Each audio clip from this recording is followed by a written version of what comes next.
Се е премногу скапо. Излегуваат сите од продавница со полупразни кеси, уште еднаш се проверуваат фискалната, што навистина купиле за да платат толкова сметка. Значи, ние во Македонија сме во ситуација во која што храната веќе ни станува и основните намирници луксус. Зеленчукот и овошјето се многу поскапени. А и мене тоа ми е фасцинантно затоа што важиме за земја која има 300 сончеви денови. Локалните трговци, продавачите го искористија моментот, додаваа преку високи бруто профитни маржи, сакаа уште повеќе да профитираат на грбот на граѓаните во екот на оваа ценовна криза. Како порано што беше 400-500 дена, сега 1000-арката е. Не знам и со 1000 дали можеш да завршиш некоја работа. Се поскапело, се трговци препродава, се поскапело. Ние обичните граѓани сме се повеќе и повеќе и повеќе, а сме се по обесправени и обесправени и се помалци и помалци се оние кои што се богатат и ни ги водат животите и ни го тераат системот како што е трул, таков расипан. Тие се во меур, тие се во комфортна зона и за жал, а на несреќа на обичниот народ, тие луѓе се секогаш обезбедени.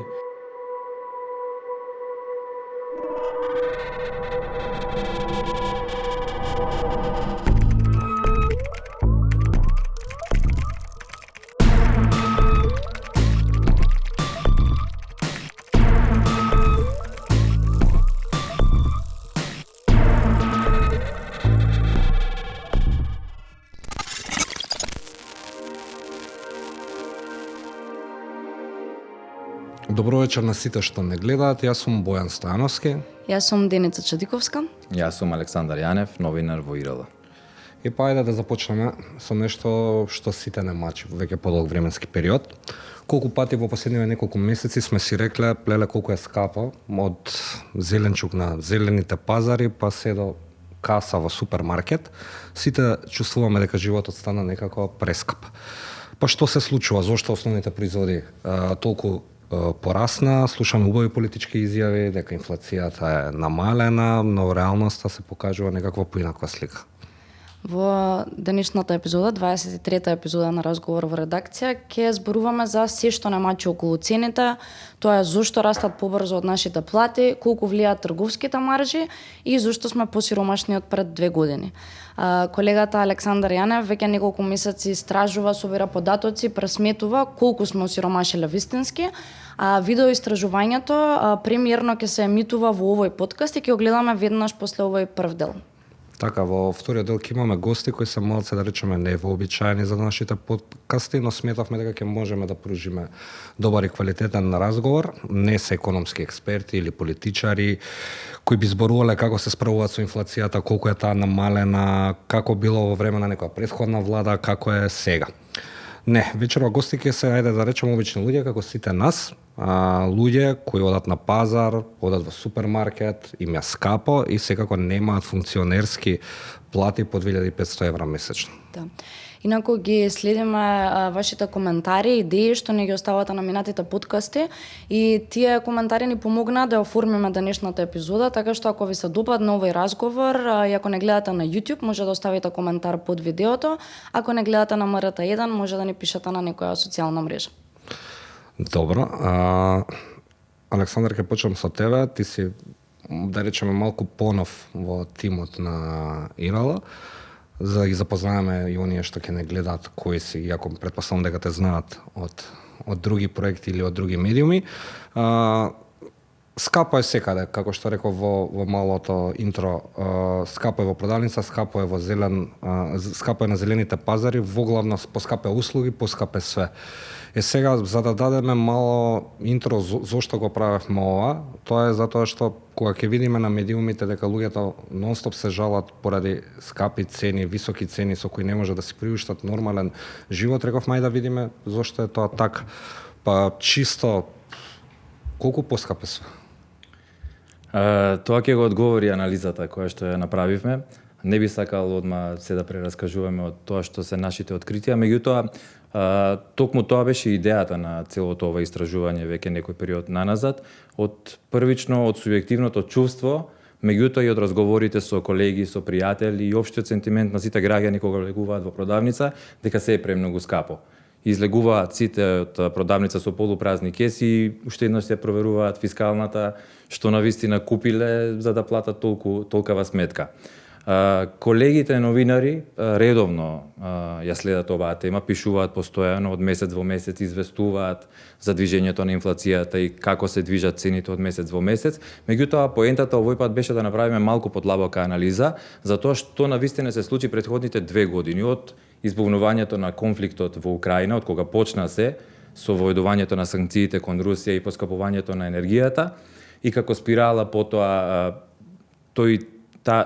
се пренесе тој ефект во сите останати цени. Претходно и ковидот. Претходно и ковидот, да, преку одложена побарувачка после тоа. Поентата беше да видиме што навистина се случи 2022-2023, ги собрав сите податоци за инфлацијата и направивме кумулативен збир за тоа колку навистина се поскапе. Од друга страна ги анализиравме и приходите на граѓаните за да видиме во таа трка дали успеале приходите да го стигнат поскапувањето, односно зголемувањето на цените, и за жал констатиравме дека цените побрзо растат отколку приходите, така што животниот стандард на сите граѓани е сериозно загрозен. Еве, например, само еден податок, нема да откривам повеќе, само последните 2 години во екот на високата инфлација 2022 и 2023, цените, односно животот, поскапел повеќе отколку 14 години претходно.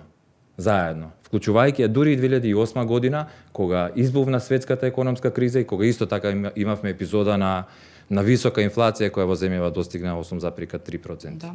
Ја например многу ми е интересно твоето истражување, се надевам и на публиката ќе биде заради тоа што сите знаеме дека е се поскапено и тоа го дискутираме секојдневно на кафе, на ручек по дома, значи на работа, цело време зборуваме за тоа, всушност никој не знае зошто и мислам дека во твоето видео добро објасни што точно се случува. И сакав да те прашам еден интересен податок да споделиш. Значи, ако земеме предвид дека Македонија е земја на сонцето и земја на зеленчукот и овошјето, од сите маржи што ги анализираш и сите поскапувања, што најмногу ти изненади? Тоа дека Македонија е земја на сонцето и земјоделска земја, веќе мислам дека е преоѓа во мит, заради тоа што податоците не го покажуваат баш тоа. Например, на сонцето, само не го употребуваме. Да, не го користиме, така е. Например, последните податоци за земјоделско производство ги анализирав на повеќе земјоделски култури и покрај милиарди евра фрлени за земјоделски субвенции од 2006 година, од кога првпат го воведе тоа владата на Никола Груевски, до денес над 1,5 евра се дадени за поттикнување на земјоделското производство и поразително е тоа што кај речиси сите земјоделски култури имаме намалување на производството последните 10 години. Само кај пиперките има зголемување на производството. Пченица, пченка, тутун, компир, домати, јаболка, се тоа што по тоа што земјава била позната како традиционален производител, денеска производството е многу помало од пред 10 години. Тоа не доведува во ризик да останеме како земја и без храна. И друг податок исто така, кој што е фрапантен, е дека земјава само минатата година има увоз од над 1 милиарда евра за храна. И тоа е речиси двојно повеќе отколку извозот на храна. Што значи тоа за цените на овошјето и зеленчукот? За цените значи дека се потпираме најмногу на увозот. Тоа значи дека прилично многу влијае глобалниот тек на цените. Меѓутоа, друга интересна работа е што не секогаш можеме да обвинеме увезената инфлација за проблемот дома. Истражувањето покажа дека многу локални актери исто така влијаат на зголемувањето на цените, и тоа особено заради тоа што и во периоди кога на светските пазари цените на храната и на други производи се стабилизираа, тој тренд не се преслика веднаш кај нас. Дури и Светска банка алармираше дека во Македонија има еден феномен во кој што локалните трговци, продавачите го искористија моментот и додаваа преку високи бруто профитни маржи, сакаа уште повеќе да профитираат на грбот на граѓаните во екот на оваа ценовна криза. Дали може, сега те слушам внимателно, интересно е ова, тоа што значи можеби ние цело лето сме се изнаеле увезени домати, увезени краставици, која ќе видиме на рафтовите во маркетите пишува од каде е увезен зеленчукот, ама ова некако ми прави, сега додека да слушавме, као интересна паралела кога беше и ковидот, да речеме поскапеа ракавици, поскапеа маски. Можеме ли да кажеме дека и нефер трговците имаат улога? Кога зборам за трговци, не зборам само за супермаркети, не зборам за продавачи, препродавачи, па да на крај да стигне до овакво. Точно, до полица во маркет. Да, па точно, производот дека стигне до последната алка во Синџирот, проаѓа неколку попатни станици, сите тие додаваат профитна маржа, си додаваат свој профит, така што веројатно и поголем дел, нема таква анализа, меѓутоа поголем дел за да бидеме од малце профитите... попрецизни, дека ние ги анализиравме завршните бруто профитни маржи на маркетите, Да, ние на за да не маркетите. биде дека таа е цела, него додека стигне до маркет има и други маржи, Така, други... од производител додека стигне до полиците на супермаркетите проаѓа повеќе станици, меѓутоа ние ги анализиравме на супермаркетите и анализиравме бруто профитна маржа. Тоа е разликата помеѓу набавната и продажната цена и на вистина се покажа дека тие се многу повисоки од 10% бруто профитна маржа која што ја налага власта кога воведува адхок некакви мерки за заштита на граѓаните. Сите супермаркети се над оваа бруто профитна маржа, некои многу и 3-4 пати повеќе. А во видеото ќе ни откриеш кој, колку, односно за најголемите, не само за најголемите, туку за рече сите ланци на маркети. Препознатливи маркети. Кога зборуваме за скапотија во суштина, освен одењето на пазар и одењето во маркет, луѓето као треба да имаат и некоја друга занимација, тоа е одење во ресторан, одење на кафе. Сите сме тука млади, релативно млади, одиме во кафулиња, пиеме кафе, никако кој кафето да стана луксус. Според она што мери статистика, има поскапување на услугите. Така да, нели ви се чини како да поскапе и тој дел, да не може веќе луѓето да си приуштат ниту еден ручек во кафеана или кафе, стана ли тој социјален аспект на дружење веќе како ми недостижен? Така, па добро, ние во истражувањето се фокусираме повеќе на храната, меѓутоа несомнено поскапе целиот живот, поскапе се. Особено исто така двоцифрена стапка на раст има и услугите кај хотели и ресторани, значи угостителството. Меѓутоа, интересно е што, например, во оваа анализа се занимаваме и со однесувањето на различни класи на граѓани и како различни класи на граѓани се погодени од инфлацијата. И тука клучно е дека не сите подеднакво не погодила оваа криза. Јас, моите потреби не се исти како твоите или како на Деница, така што најсиромашните граѓани се всушност најпогодени од оваа криза, заради тоа што тие 85% од целиот свој буџет го трошат на храна, каде што поскапувањето беше и неголемо. За разлика од најбогатите 10% од граѓаните кои што само третина од својот буџет го трошат на храна, а трошат многу повеќе на хотели и ресторани, на транспорт, на патување и така натаму. И таа разлика во личната инфлација помеѓу најсиромашните и најбогатите е огромна. Кога ги спомна најсиромашните, најверојатно и тие 85% се за преживување, не се за никакво луксузирање од аспект на храна. Зборуваме за основни производи, најверојатно леп, млеко, јајца, паштето. Ама дали е тоа? Дали граѓаните треба да бидат задоволни што да речеме со некакви владини мерки, не е важно дали на оваа или на некоја претходна влада, ограничуваат маржи кога на крајот на денот луѓето не е само основните работи да ги купиш, треба да купиш и многу други работи кои се, да речеме, за некое нормално пристојно живење. Прво, мерките, ако веќе ги коментираме, ова се линеарни мерки, тоа значи дека подеднаква корист имаат и богатите и сиромашните. Кога се ограничуваат маржите, од тоа ќе имаат и богатите. Значи не се таргетирани мерки само за сиромашните, кога се намалуваат цените. А од друга страна, овие мерки што се воведуваат, есеска потрошувачка кошничка или слични и претходно, имаат само многу краткорочен ефект. Тој период додека траат, го даваат резултатот, еве конкретно месецов во октомври има благо намалување на инфлацијата, меѓутоа тоа не го решава проблемот. Зборував со неколку економисти кои што исто така ги имаме во анализата и во видеото. Согласни се дека за да се реши проблемот долгорочно, треба структурно да се делува, а тоа може само преку засилување на улогата на Комисијата за заштита на конкуренцијата, за да може да спречи олигополско однесување, односно прокартелско здружување кое што можеби го има при договарање на цените на пазарот. Значи државата може да заклучиме не се грижи дали сиромашните ќе станат посиромашни. Предлагам повеќе од ова да не откриваме, туку да го погледнеме сега видеото на колегата Јанев за зошто цените во Македонија се вакви какви што се моментално, а истражувањето може да го прочитате утре на irala.mk.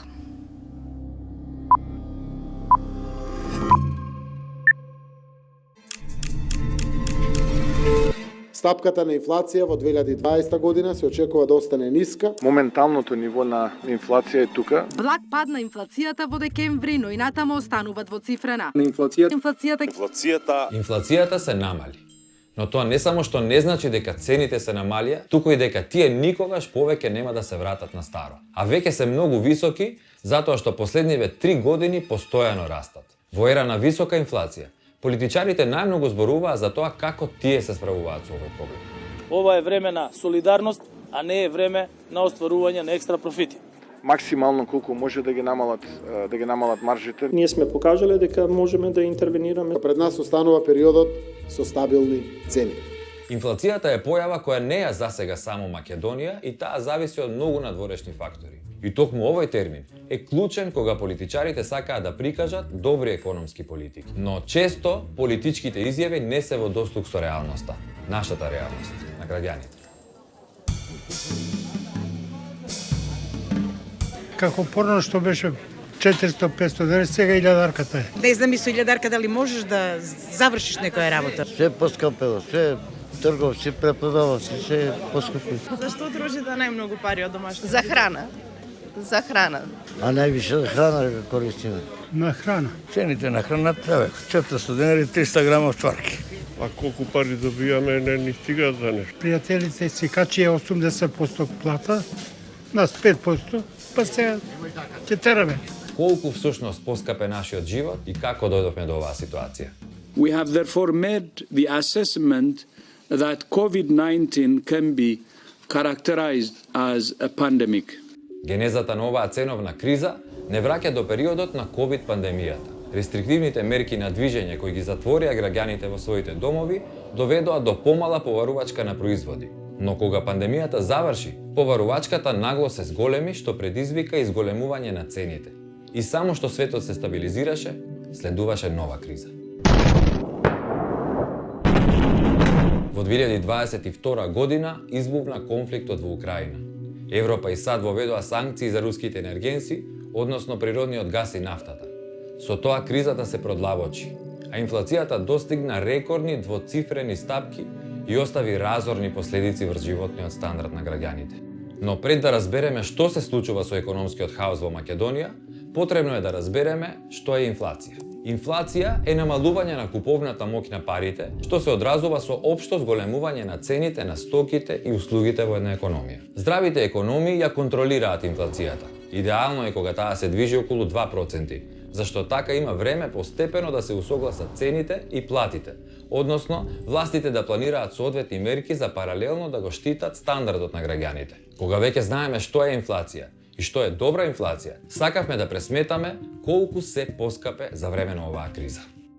Последните 2 години инфлацијата кумулативно изнесува 25%. Тоа значи дека сите производи, што претходно просечно сме ги плаќале по 1000 денари, сега не чинат 1250 денари. А поскапувањето што се случи во само 2 години е толку колку зголемувањето на цените во 14 години претходно.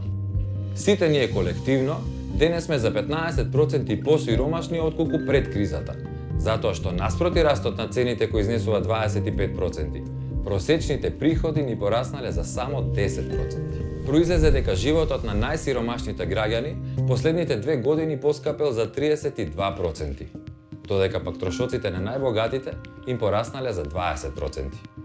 Политичарите често знаат да ги обвинат надворешните фактори за лошата економска состојба во Македонија. Користат термини како увезана инфлација, бидејќи Македонија е увозно зависна земја во секој поглед. Но речиси никој од нив не зборува за тоа дека во зголемувањето на цените голема улога играат и локалните актери, како што се трговците. Според најавите на стопанствениците, до нова година не очекува раст на цените на основните прехрамбени производи. Секоја година се помало е производството. Пред граѓаните е нов ризик од поскапување. Следната година ќе имаме високи цени. Ѓубрето скока ненормално. Ова не може да се издржи. За супермаркетите ова беше година на високи цени и високи профити. До овие добивки стигнале преку повисоки профитни маржи. Бруто профитна маржа е разликата помеѓу набавната и продажната цена на производите. Таа кај некои маркети во просек е околу 12%, но кај други е и тројно повеќе, до 37%. Сите маркети ја надминуваат границата од 10%, што државата ја наметнува со мерки кога сака да го заштити стандардот на граѓаните. 10 најголеми ланци маркети низ Македонија во 2023 година заедно инкасирале приходи од 1 милиарда и 60 милиони евра и направиле профит од 36 милиони евра. Тоа е за 40% поголема добивка отколку годината претходно. Но патот на малопродажната цена има и неколку други попатни станици. Од производител преку преработувачи или големопродажни компании, дистрибутери, па се до полиците на супермаркетите и продавниците. На секој чекор, од растење и преработка до пакување и транспорт, има актери што додаваат своји трошоци и профит. Тоа значи дека секој нов чекор во синџирот ја зголемува цената што ние, потрошувачите, ја плаќаме. Маржата е определена од пазарните услови пред се, меѓутоа и од пазарната структура. Секако дека за нефер однесување можеме да зборуваме и тоа го покажа и анализите што ги направивме, реков со фокус врз трговците повеќе од што врз производителите, меѓутоа кај сите играчи во синџирот на снабдување. Сега кризно профитерство можеби е и пресилен збор, меѓутоа вака во колоквијална смисла секако можеме и така да го третираме. Начинот да се стават под контрола трошоците за храна е едноставно преку поголем надзор. Затоа за структурно, долгорочно да се адресира овој проблем, треба да постојат политики или механизми кои што ќе го ограничат или ќе го менаџираат, да кажеме, нивното однесување на пазарот. Тениот е законот за нефер трговски практики, кој што стапи во сила неодамна, меѓутоа клучна е неговата имплементација, значи не како е напишано на хартија, туку како тоа се спроведува на терен, главно ефикасноста на инспекторатите кои што се надлежни за неговата примена, и вториот контингент се однесува на оснажување на Комисијата за заштита на конкуренцијата и таа да може да постапува со цел однесувањето на играчите на пазарот, кое што се однесува на имплицитно или експлицитно договарање на цените, особено во сегментот на храната, да може соодветно да се адресира. Ова е реалноста и таа е грда. Грда е поради децениски лоши економски политики кои наместо поголемо домашно производство на храна и покрај милиардите евра фрлени за субвенции, денес оваа земјоделска земја не може сама да се прехрани. Увезува речиси двојно повеќе од што извезува храна, а земјоделското производство постојано се намалува. Ваквото неодговорно однесување нема да успее да ги задржи, а камоли да ги врати младите во државата која не се грижи дали ќе бидеме сити или гладни.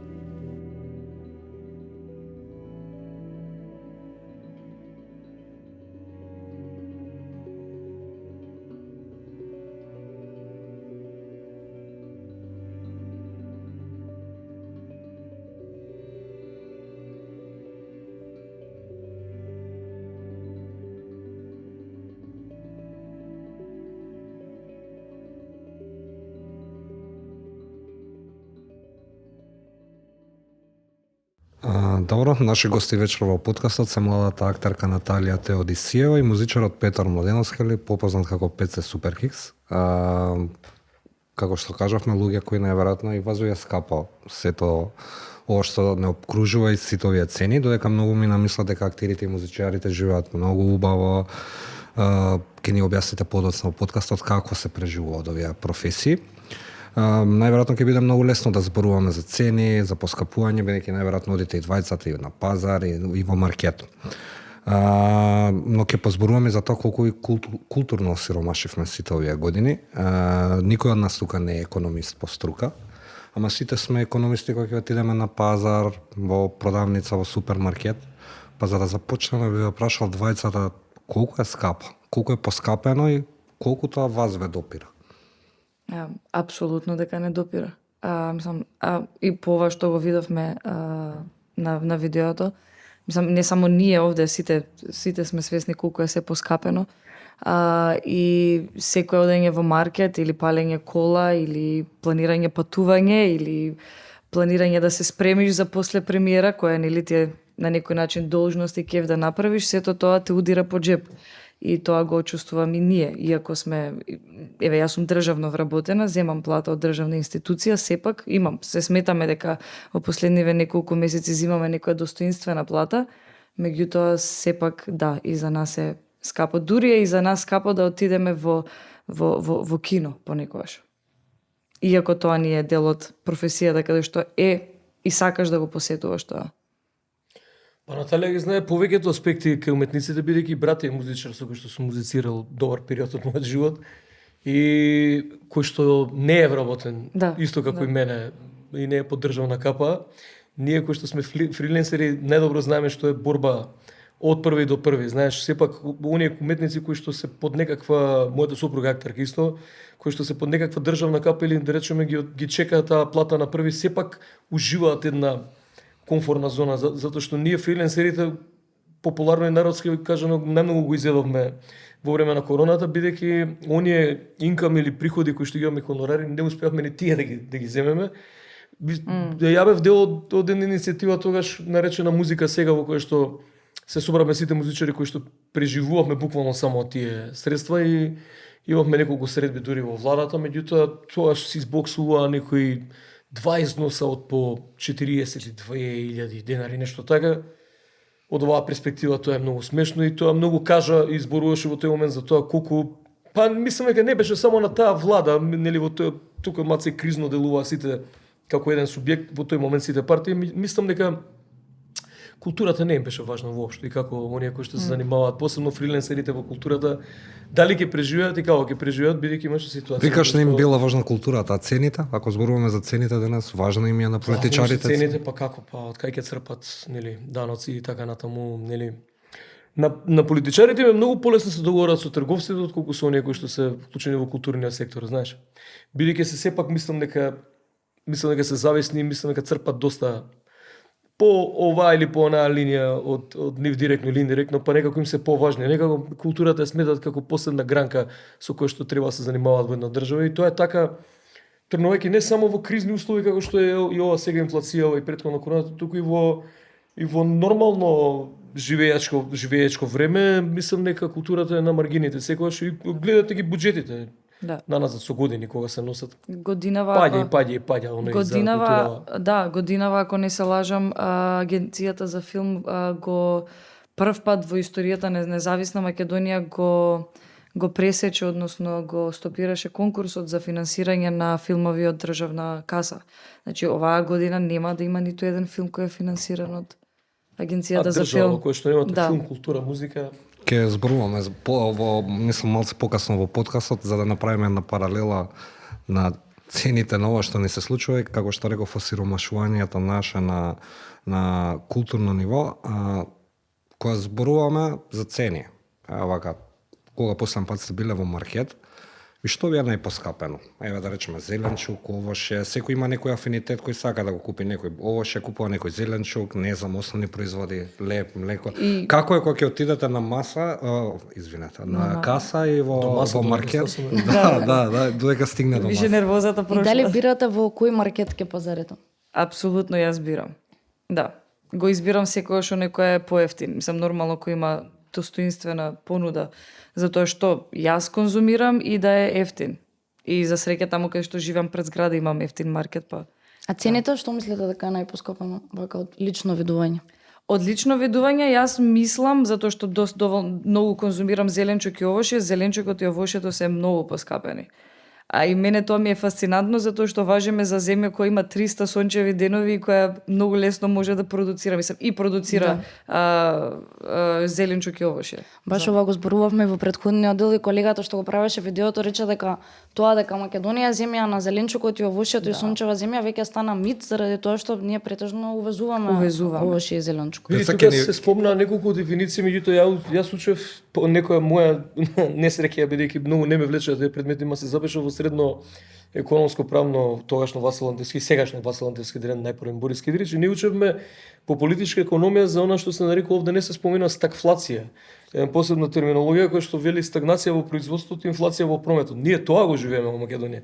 Не само инфлацијата во прометот, туку и Немаме никакво производство, бе, луѓе. Ние земјоделство немаме веќе. Не знам што се случува меѓутоа и тие кои што ги познам, кои што влегле во земјоделието, велат дека едноставно е неисплатливо и дека конкурентноста и увозот ги утепало. Така што живееме на посебна состојба и не знам на кај ќе оди ова.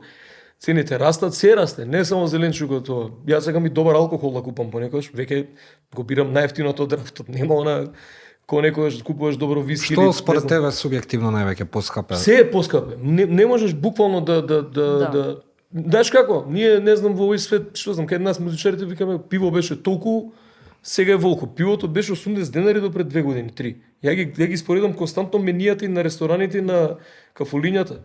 2022 буквално е кафе, да речеме, еспресо 50-60 денари, сега некаде стигне и до 120. Така што ја не се согласувам со овие бројки овде дека имаме, како беше 1000 денари 25%, 25%, некои се драстично ја ги правев тие анализи дома. Ова е статистика, просечно. Статистика просечно. Да, меѓутоа на некои продукти цените отидоа до 100%. Тоа нема враќање. Да, имаме ли пари за социјален живот? Како? Имаме ли пари за социјален живот?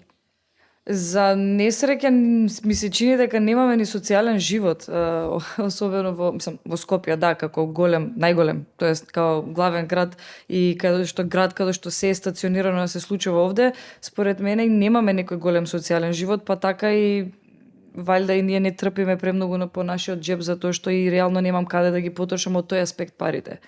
Да, се согласувам дека доколку, например, сакаш една недела цела да те исполнета, да отидеш во театар, така културно да се воздигнеш, да идеш на концерт и да, не знам, да отидеш во ресторан во цела таа недела, мислам дека нема да ти се оствари таа желба да ги направиш сите тие 3 работи во една недела. Да, видовме во видеото, сиромашните стана посиромашни и најсиромашните 10% трошат 85% од својот буџет на храна. Дали мислите дека луѓето имаат пари да одат во театар, во кино, на концерт, на свирка? Мој пријател вели овака, кога почна се случуваат овие ценовни шокови, рече храната почна да станува луксус. Значи ние во Македонија сме во ситуација во која што храната веќе ни станува и основните намирници луксус. Тоа е страшно поразително. Ги гледав овие бројки, мислам дека најголемиот проблем, и ова често го дискутираме, дали од филмска, од актерска фела, дали од музичка, небитно, ликовњаците, па да не зборувам, тие се посебно и респект имам и се чудам како преживуваат, бидејќи за нив мислам дека им е најтешко. Едноставно кај нас хонорарите и примањата останаа на истото ниво или се минимално покачени, а цените отидоа и до 100%, како што реков, некој од нив. Така што тука тој ја не можам да го разберам. Секоја држава разви механизми на амортизација на она што се нарекува повисоки плати, нели, и работеше на тоа. Една Србија, не знам, една Босна, па ние сме во дното по тие параметри според сите статистики што ги читам по примањата и по минималните доходи и така натаму. Така што цените ни се малтене германски веќе во продавниците, германски во Германија, во Lidl да влезеш или во Aldi ќе најдеш и поевтини работи. Да. Хонорарите и платите се мизерни. Добро, може би да бевте државни функционери и да земавте по 2500 евра плата, може би ќе беше полесно да се живее.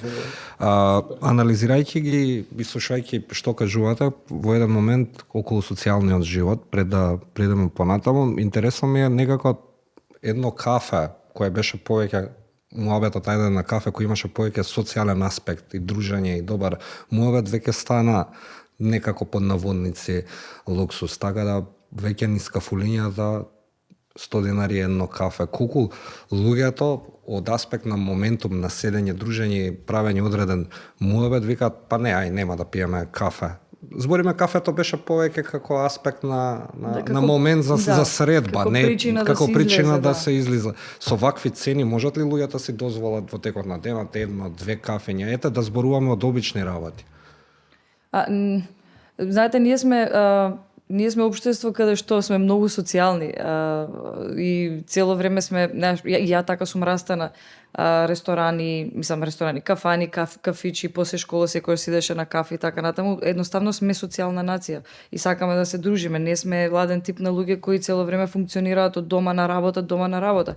И мислам дека баш оваа инфлација многу блиску го допира овој тертип или овој начин на живење ние како општество. А за излегување и колку луѓето го прават тоа повеќе или помалку од претходно, ми се чини дека е исто. И тоа е уште еден феномен кој многу ме интересира да го истражам, можеби некојаш затоа што иако цените растат, луѓето се уште се во кафичите и се уште се во кафаните јадат и пијат. Можеби се истите луѓе сам. Не знам. Тука има повеќе аспекти. Јас сум во контакт со луѓето кои што се во угостителството, па дури иницијативата во времето на короната за некаква помош кон музичарите кои што екзистираат само од конораристично, кој што имавме и тоа едно движење на незадоволство од одлуките на тогашната влада, исто беа вклучени од независната угостителска комора, НУК мислам дека се каа. И бевме во контакти со нив и тие исто доста претрпеа, меѓутоа ја сум во контакт со луѓето кои што се во угостителството, кои што држат своји локали, ресторани, клубови и така натаму. Печатокот опште дека работите не се сменија на подобро по завршувањето на короната и плюс инфлацијата се сменија многу работи. Например, имаме присуство, да речеме, во одредени денови од неделата во дискотеки, клубови, меѓутоа прометот е драстично паднат. Тоа укажува на тоа дека се е пресметано пред да излезеш до денар. А мислам дека и навиката, ако била по 2-3 пати дневно се седне, човекот што ги има овие примања некои ограничени, мислам дека веќе крати и таму. Знам еден куп луѓе кои што оние навики од короната си седат дома, да си го соберат друштвото, да си поминат поевтини, си ги пренесува во домашниот амбиент и продолжија да се ги практикуваат, така што мислам дека доста се штеди и веќе излегувањето реално стана луксус. И едно кафе со една сок или нешто веќе под 200, 250, 300 денари не. Да не зборуваме за алкохолните пијалци кои што драстично се зголеми. Не сега кој колку како беше ова кризно профитира во моментов, тоа е исто друг муабет. А цело време слушаме на телевизија едни убави политички изјави од политичарите, инфлацијата намалена, вакви мерки се донесени, такви мерки. Кога ќе ги слушнете овие изјави, дали поубаво живеете после тоа? Не, ни од изјавата, ни од моменталната ситуација, не. Дај да се смениме малку со овие политичари. Може ли вака да еден експеримент социјален да направиме или општествен или како сакате да наречете? Стенфорд призон експеримент. Не, ајде, еве вака да се смениме со овие колку се таму 120 пратеници и овие сите што се членови на комисии. Ја не знам колку примања имаат тие на месечно ниво. Член на комисија, член на ова, член на одбор, управни одбори, чуда врагови. Јас сум додуше член на надзорен одбор на ЗАМ, меѓутоа таму вода во очи немам и таму исто паѓа таа наплата на тие авторски некои тантиеми на годишно ниво. Хајде се смениме вака на месец, 26 месеци, Наталија, нема да биде лоша, мислам. Ја мислам дека имаат примања до 2-3-5.000 евра, па не знам, патни трошоци. Само слушам некои нови издатоци кои што да ги ставиме малце вака во наша улога, буквално за следниот месец или во месецот кој што следува декември или пред нова година, вака да сработат што може повеќе 24/7, за да може да ги преживеат јануари, февруари, кога не се случува ништо кај музичарите. Мислам дека нема толку многу време колку што ние можеме во тие луѓе не може да размислуваат како нас. Тие се во меур, тие се во комфортна зона и за жал, а на несреќа на обичниот народ, тие луѓе се секогаш обезбедени. Ја не сум бил политичар што завршил со како не знам мандат на градоначалник или пратени во собрание да му заврши мандатот, да не продолжи во некој електростопанство или немам појма во некој управен одбор или слично. Сите се некако како во меур од политичарите, знаеш, тие луѓе не можат да сватат што значи. Јас па напротив, мислам дека ние сме во меур, они многу добро живеат. Ние пукнат меурот одамна. Да. Не знам кој меур. Кога кажа луксузно стана сок и кафе, дали ни стана луксузен животот? Да не збориме само низ призма, ајде да речем на некој минимално пристојно задоволство, кафе со пријател или не е битно. Анализите на профитите на маркетите покажуваат дека работат од 13% поевтините маркети, па имаме се до 37% бруто профитна маржа. Тоа значи речи се 40% плюс на основната цена. Бруто профитна маржа е кога ќе се собере све заедно со се трошоци со све. Но сепак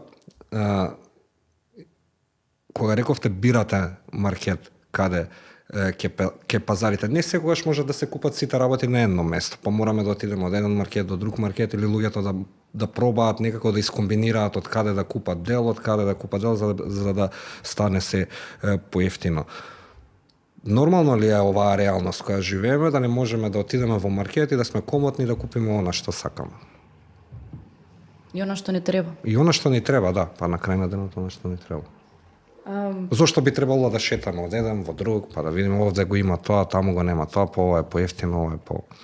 Зборувам за основна потреба.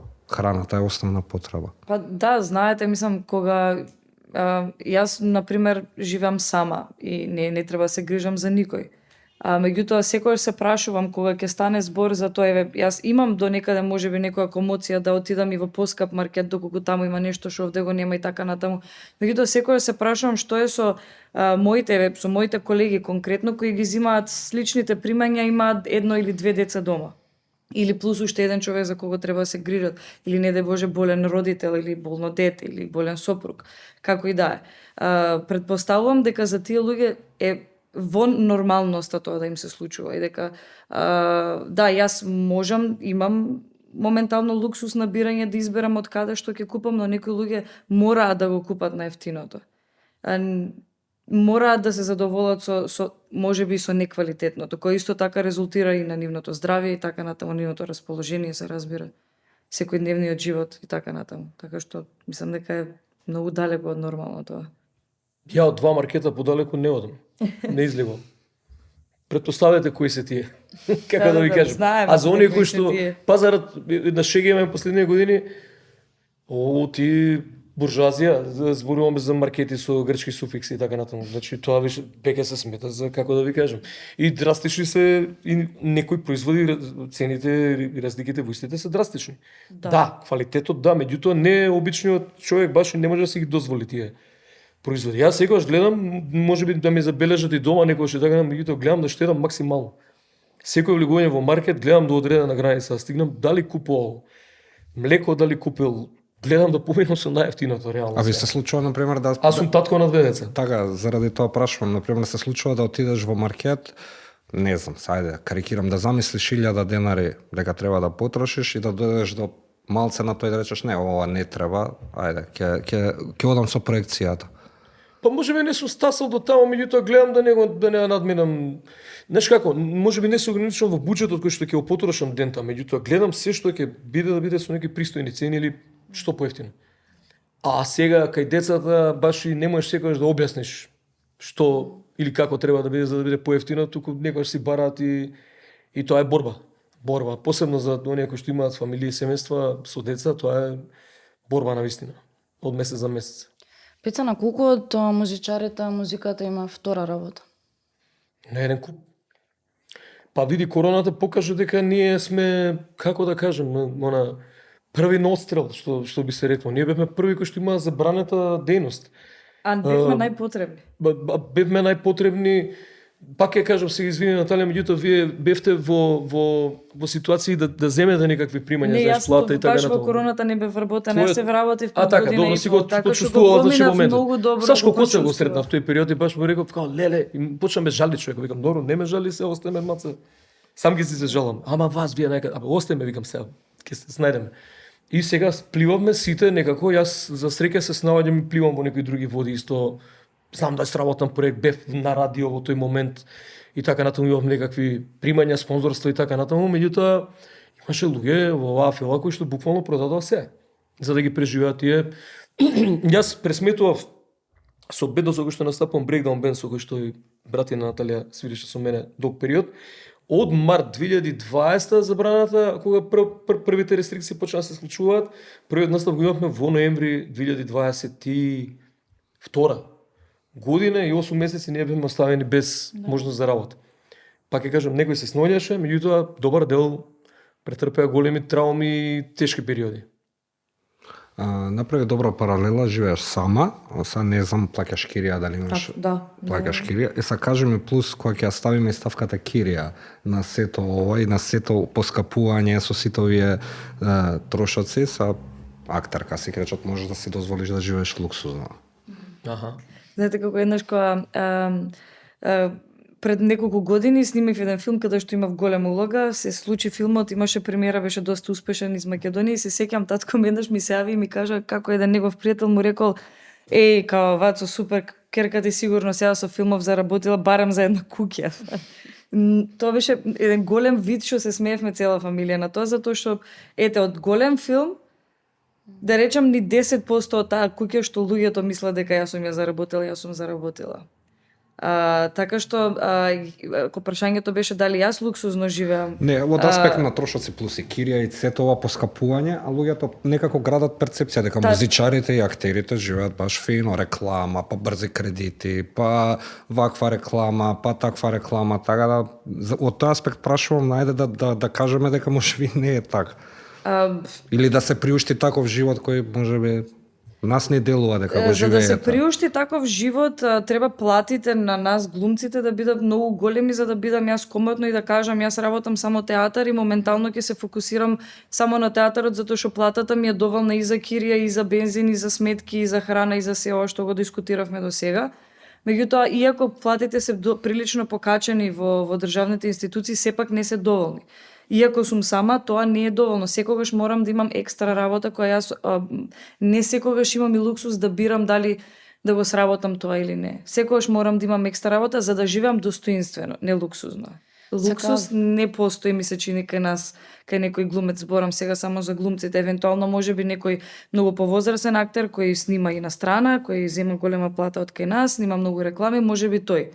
И тоа е прашање. Меѓутоа, мислам дека 95% од актерите живеат далеко од луксузно. Да се надоврзам на ова, колку може да одберете како актери, што ќе работите, затоа што во последно време гледаме многу глумци кои рекламираат брзи кредити и казино. И ни интересира дали станува збор за отсуство на елементарни вредности или едноставно тоа е единствениот начин да се преживее. Не би сакала да кажам дека отсуство на елементарни вредности, пошто сепак сметам дека ние глумците сме така еден представник, мислам како и сите други уметници на представник на културата и сепак според мене секогаш носиме некоја одговорност со нас што ние го покажуваме пред луѓето и кој е нашиот став, пошто јас би сакала моите ставови, моите вредности да бидат паралелно со тоа што го правам. Но пак ќе кажам, веројатно не секој актер во државата може само да живее од тоа едното што го заработува и затоа ми се чини дека прифаќаат да работат вакви реклами кои што знаеме сите колку се непредвидени тие кредити и колку се лоши по џебот и па не и кредити и за коцкање, често обложувални. Така накратко неодговорно да ги рекламираш како лик. Да, според мене тоа. Ја, например, помалку би ги обвинил, би забележал на актерите кои што тоа им е работа практично, да меѓутоа пак да одиграат. Не можам да ги разберам спортистите кои што знам дека имаат милиони на своите сметки, без разлика дали се од кошарката домашни или од фудбалот, а кои што рекламираат и лотари, и брзи кредити и така. Тоа не можам да го разберам, а сум 100% убеден дека не земаат големи хонорари за тоа. Да, јас многу би сакала да знам еден актер колку би земал хонорар од реклама за брзи пари или за кладилница. Многу ме интересира, пошто сакам да знам дали на вистина тие пари многу ќе му го сменат животот или. Добро, сепак и актерите имаат некаква општествена улога овде и тоа се едно меѓу попознатите луѓе кои може да влијаат општествено и некого да убедат, ако речат Наталија рекламираше тоа, окей, со некоја комшивка нема чим она рекламира, добро е. Ајде малку повозрасен си од Наталија, тебе да те прашам колку осиромашивме овие 30 години. Ако сега зборуваме за цени, за инфлација, за дефлација, стагфлација, колку ние осиромашивме општо како да го поврземе моментот како општество колку осиромашивме. Утврдивме дека сме сиромашни за во маркетот. За култура. Ние сме општество кој што не напредува, ние сме во константен регрес. Ние погледнете ги сите, слушнете ги сите песни на Суперхикс од 94 до денеска, од Полистаун до Африка до хорор текстот вели хорор е оно што се случува кој за тебе одлучува. Градот во кој живееш, страшно е се трудиш да се навикнеш. Значи некако се што напишавме го живееме и се што го живееме, ама немаме никаков прогрес, ние константно осиромашуваме на сите полиња.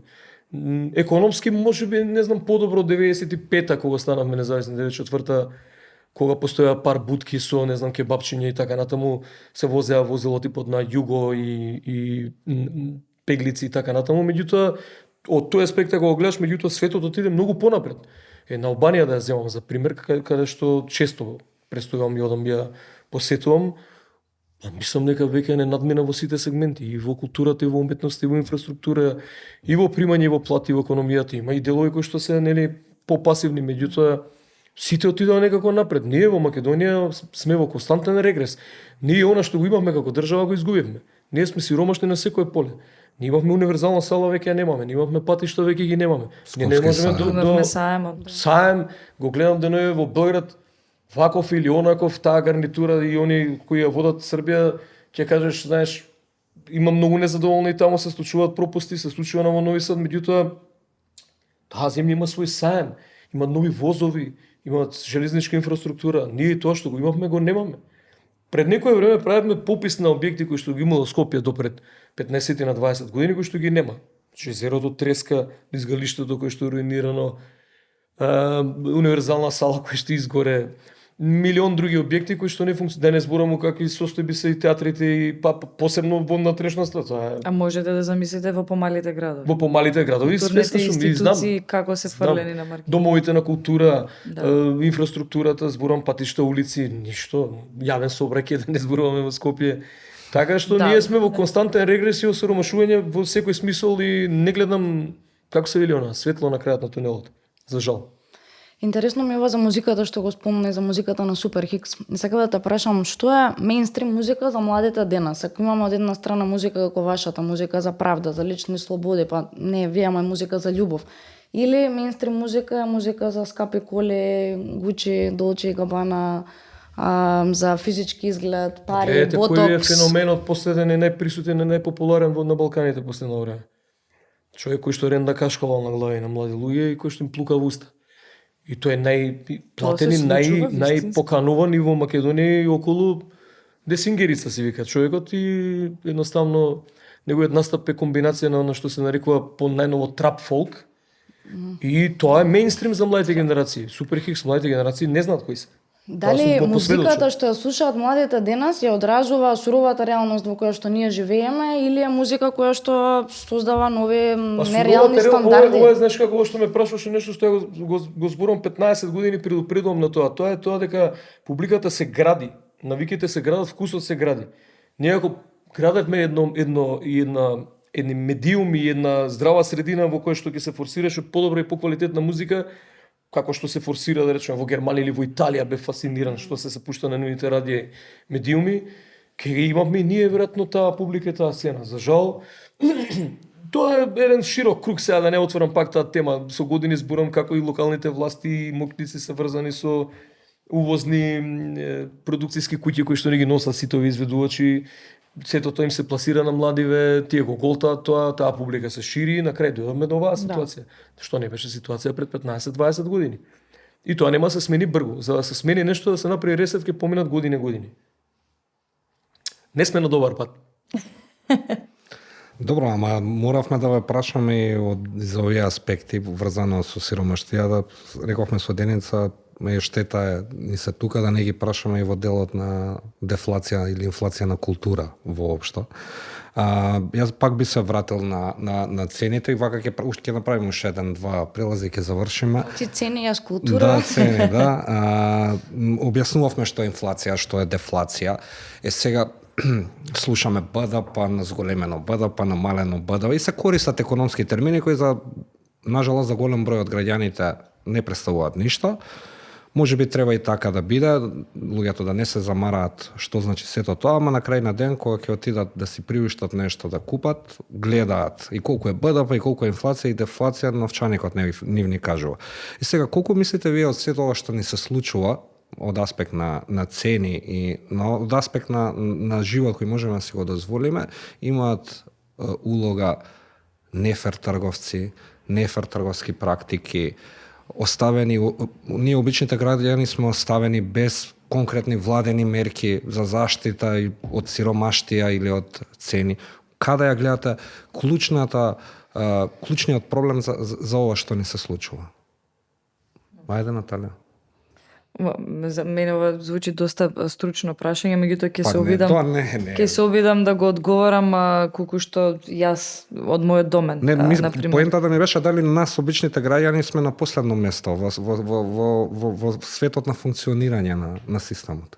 Да, сме на последно место апсолутно, меѓутоа и не сум кои се обичните граѓани, кои се тие, се ми се чини дека ние обичните граѓани сме се повеќе и повеќе и повеќе, а сме се по обесправени и обесправени и се помалци со оние кои што се богатат и ни ги водат животите и ни го тераат системот како што е трул, таков расипа, не знам ни како функционира овој систем. Искрено, како сме, до ден денес кај сме и колку јас имам 33 години, толку веројатно колку што и стара држава во која живеам. Како што кажа Пеце, јас до сега во овие 33 години немам видено еден голем напредок, немам видено некој дострел, дали ќе биде во спортот или во уметноста или во политиката, немам слушнато за нешто што јас како граѓанинка на оваа држава ќе речам да, еве за ова ќе се фатам, во ова ќе верувам и ова ќе ме задржи да останам овде и да функционирам. Јас сум овде, ја функционирам и не планирам да си одам баш од тие побуни, затоа што мислам дека сепак треба некој да остане и да ги врши работите тука. Пеца, на кое место обичниот граѓанин во држава? На последното. Се разбира, секогаш се за елитите, па потоа што ќе остане за оние кои што треба да преживеат. Ја понудив многу едноставно решение што на почетокот на подкастот. С големите ги луѓе хонорарите и платите. Но ја не гледам механизми дека се применуваат на Па тогаш трговците ги зголемат цените. Нема, ќе ги ограничиш. Во нов круг. Ова не се вистински политики на ограничување. Ја кога ќе ги видам тие кога ќе влезам во некој од овие маркетите најевтини што пазарам, се грижиме за вас кога ќе видам таа етикета, за краставицата која што било 95 денари, сега го прочитам 93, ви благодарам многу што се погриживте 2 денари краставица да ја денар по денар. Многу ќе се почувствува на мојот хонорар кој што не е скокнат од 2000 од пред 2000-те, иако имавме инфлација се. Така што многу едноставно по мене решението. Сите земји ги качија платите, макар минималниот, макар просечната плата, ние останавме на дното. Ма ги кача и тука функционерските плати и тоа влијае на просекот и тоа не е реално. Тоа не е спорно, тие си ги качуваат секогаш и драстично. Ама влијае на просекот. На крај на денот кога ќе измериме просекот, и администрација така на тоа, меѓутоа тука не спаѓаат обичните луѓе кои што живеат од ден за ден. Тоа исто како ти земаш 1000, јас 200, 20 по 600 имаме просек. Така. А и платите не растат толку брзо колку цените што растат. Цените растаат многу брзо, меѓутоа пак ќе кажам, платите, хонорарите посебно останаа исти. Луѓе кои што живеат и од хонорари или од додатна дејност не мрдна во однос на примањето. Познавате ли некој кога рековме во видеото 10% од граѓаните, оние најсиромашните кои едва и преживуваат и трошат дури 90% од своите примања само за храна. Познавате ли некој таков човек? Имате ли во вашето окружување некој што знаете, не е битно дали е ваш пријател, познаник, комшија, кој да речеме едва и преживува и сите средства што ги зема ги троши колку за да преживее, за да се прехрани? Како не? Познам многу луѓе. Познам цели фамилии кои така преживуваат. Го живеат месецот од месец за месец.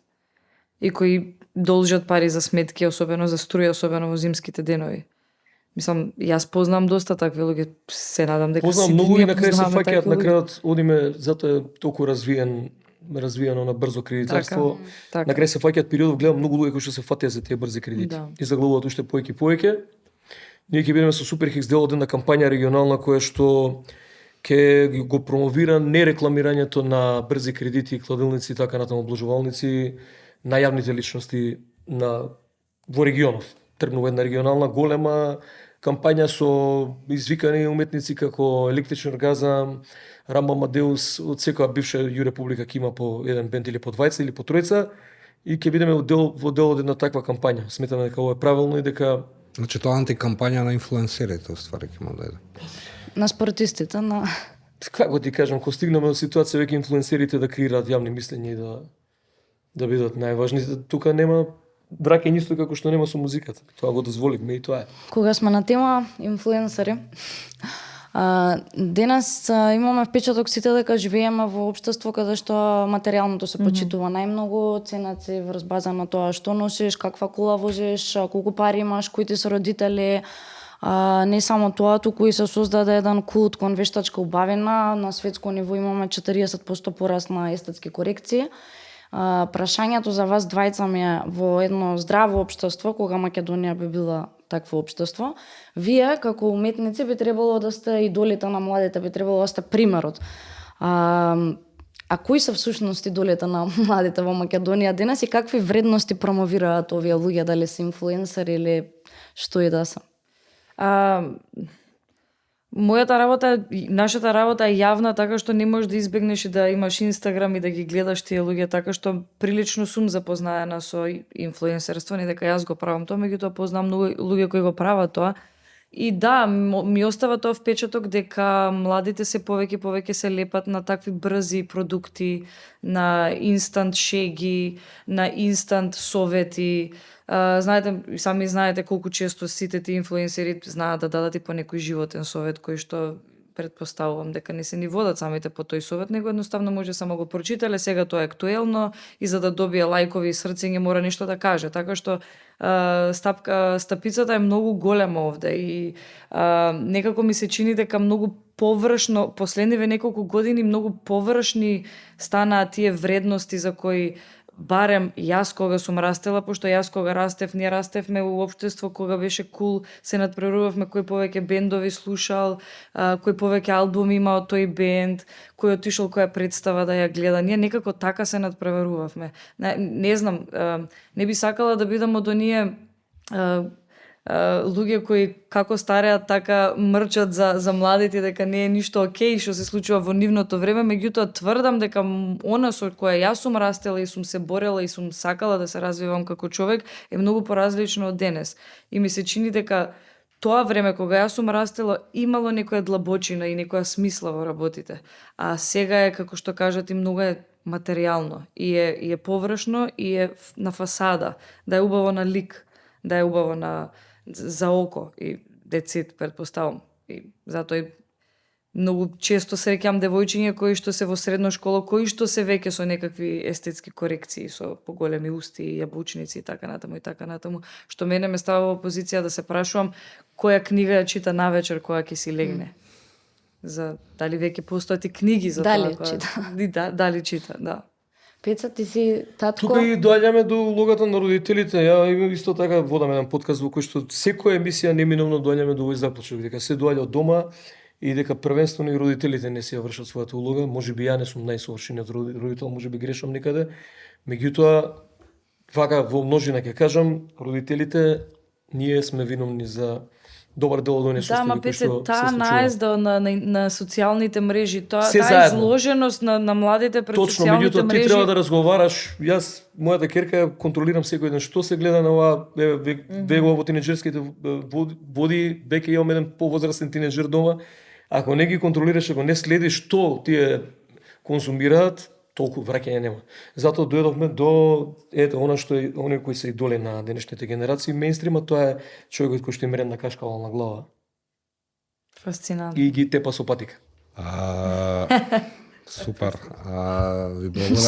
Ви благодарам на двајцата, иако вие не сте најдобрите економски експерти со кои би можеле да разговараме на оваа тема, ниту пак ние сме најдобрите новинари кои ќе ви ги постават најдобрите економски прашања. Се обидовме од економски карактер. Нека да се смениме улогите вака на 6 месеци, ќе ви кажам како ми е. Се обидовме, тоа ни беше и поентата на подкастот, да се обидеме преку нормален, обичен разговор, да покажеме како живеат обичните луѓе, со малку статистика и со добра анализа. Ви благодарам на двајцата.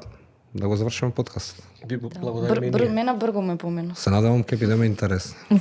Фала ви, дечки. Фала.